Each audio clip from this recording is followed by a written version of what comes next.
بسم اللہ الرحمن الرحیم۔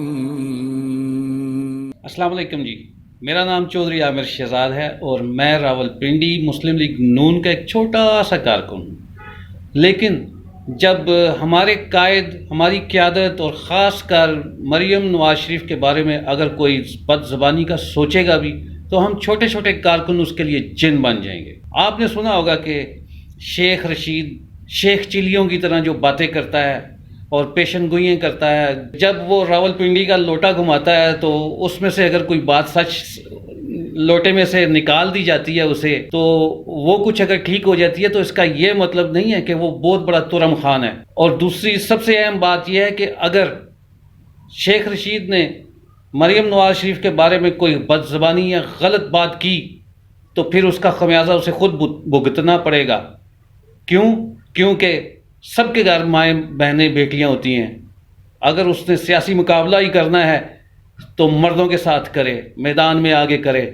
اس طرح کی بکواس کسی کو بھی گوارا نہیں ہوگی کہ شیخ رشید، جس کو عمران خان شیدہ ٹلی کہتا تھا، اب اسی کے آگے پیچھے ٹلی بجاتا پھرتا ہے اور اسے شرم بھی نہیں آتی۔ لہٰذا میرے جیسے ہزاروں کارکنان کی شیخ رشید کو ایک التماس ہے، ہم اس وقت تو التماس کر رہے ہیں، التماس ہے کہ وہ اپنی زبان جو ہے مریم نواز شریف کے لیے نہ ہی کھولے تو بہتر ہے۔ ہر ایک کی عزت اپنے ہاتھ میں ہوتی ہے اور یہ اسی کو پتہ ہے جس کی عزت ہوتی ہے۔ اپنی عزت بھی کریں اور اپنی عزت کرانے کی بھی کوشش کریں۔ یہ جو گیدڑ بھپتیاں ہیں اور یہ جو بکواس ہے اور یہ جو الٹی سیدھی جو آپ باتیں کرتے ہیں، یہ کب تک چلیں گی؟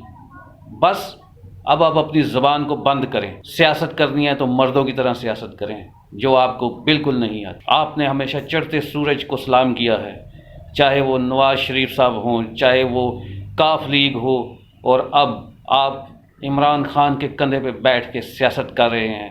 آپ کو اپنے وزارت کا پتہ نہیں، 17-18 بڑے بڑے حادثات آپ کے وزارت ریلوے کے نیچے ہو چکے ہیں، سینکڑوں افراد شہید ہو چکے ہیں۔ اس کے بارے میں آپ سے سوال کریں تو آپ نواز شریف کے بارے میں بات کرنا شروع کر دیتے ہیں۔ آخر کب تک اپنی نااہلیاں نواز شریف صاحب کے نام کے پیچھے چھپاتے پھریں گے؟ آخر کب تک؟ اس کا جواب تو آپ کو دینا ہی پڑے گا۔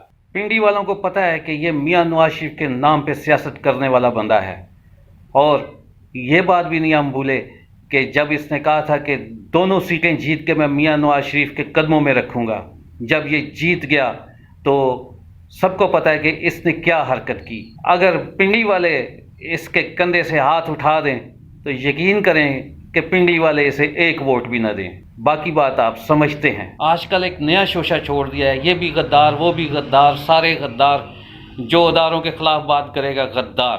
سوشل میڈیا پہ جا بجا عمران خان کے کلپس پڑے ہوئے ہیں جس میں وہ میاں محمد نواز شریف کی فوج میں مداخلت کے بیانیے کی تعریف کرتا ہے ہر جگہ پہ، اور جو میاں محمد نواز شریف نے پہلے APC بلوائی تھی اس کی بھی تعریف کی جاتی ہے۔ آپ بے تحاشا کلپ دیکھ سکتے ہیں۔ نواز شریف کا بیانیہ کہ فوج کو سیاست میں مداخلت نہیں کرنی چاہیے، اور ہمارے آرمی چیف نے بھی اپنے بیان میں یہی کہا ہے کہ فوج کبھی مداخلت نہیں کرتی، وہ اپنے آئینی اختیارات استعمال کرتی ہے۔ تو پھر یہ شیخ رشید کیوں بکواس کرتا ہے کہ یہ جتنے بھی لیڈر بنے ہیں یہ سارے GHQ کے گیٹ نمبر 4 کی پیداوار ہیں؟ مجھے تو ایسے لگتا ہے کہ جیسے خود شیخ رشید GHQ کے گیٹ نمبر 4 پہ پڑا ہوا وہ کھایا ہوا چوئنگم ہے جو ہر اندر آنے والے کے پاؤں سے چپک کر اندر چلا جاتا ہے اور واپسی پہ اسی کے نعرے لگاتا پھرتا ہے۔ بات دھیان سے کرنی چاہیے۔ سب سے زیادہ فوج کو ڈینٹ ڈالنے والا تو شیخ رشید کے بیان ہے، اس کے اوپر تو کوئی تبصرہ نہیں کرتا، اس کی سرزنش کوئی بھی نہیں کرتا، اس کے اوپر کوئی بھی غداری کا مقدمہ نہیں لگاتا۔ اس کی وجہ کیا ہے؟ یہ بہت بڑا سوالیہ نشان ہے، لیکن راولپنڈی کی عوام کو پتہ ہے کہ یہ خود GHQ کی پیداوار ہے، جو سمجھتا ہے کہ ساری GHQ پیداوار ہیں۔ اللہ تعالیٰ ہم سب کو اپنے حفظ و ایمان میں رکھے۔ اللہ تعالیٰ پاکستانیوں کو ایسا سیاسی شعور عطا فرمائے جو شیخ رشید جیسے بندوں کو سمجھ سکے اور اچھے بندوں کو آگے لا سکے۔ آخر میں اپنا اور اپنے پیاروں کا خیال رکھیں۔